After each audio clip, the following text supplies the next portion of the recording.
Hi there, I'm Sandra Robinson, but most of you remember me as Sandra Lewis.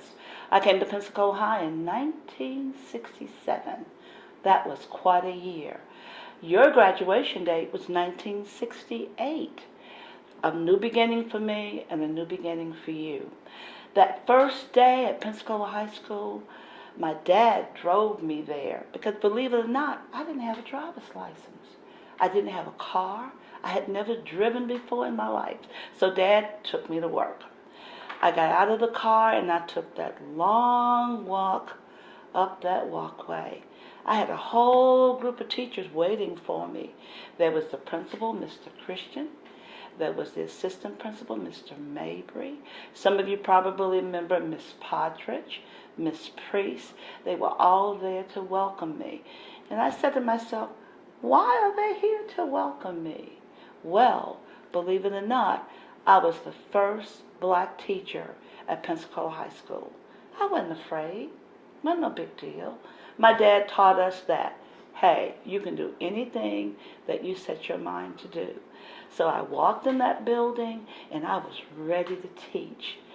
I was kind of young too, y'all. I think I was only like about, 21 years old? If that old. And some of my students looked at me like, I know you're not going to teach us. And I said, yes, I am going to teach you. So starting off my career, at first there was a little racial unrest. But believe it or not, everybody took care of Sandra. I was not exposed to a lot of that. I found out a lot at the end of the year rather than at the beginning. It did not hinder my teaching career, nor did it hinder my teaching experience. I had a fabulous time with my students. And by the way, I'm a language arts teacher. I didn't tell you that. I was in room 5, and my mentor was Miss Partridge. I know you all remember her. Don't you all remember Miss Partridge? She took good care of me. Not only the teaching staff there, but some of you remember Miss Lily Mae English. She was the one that kept the hallway spotless. Some of you probably remember Mr. Willie Harris. He was the maintenance guy. He kept the football stadium and everything intact. So everybody treated me royally. And that was truly the beginning of a career that I treasured.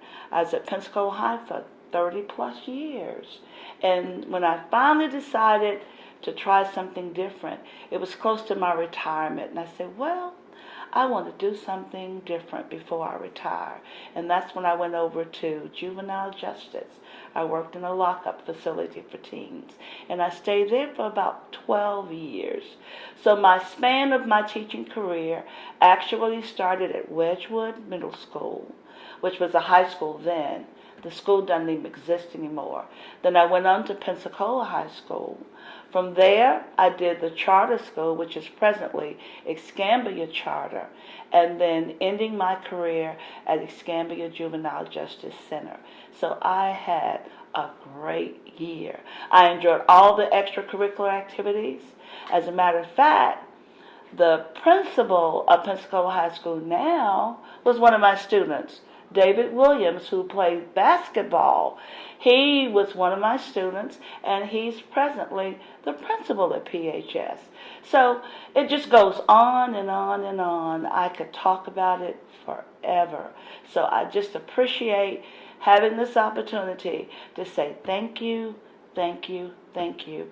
And for 2 of my students that they don't want me to mention their names, we know who they are. I say thanks to them, because if it had not been for them, I would not have been able to have this experience. Thank you.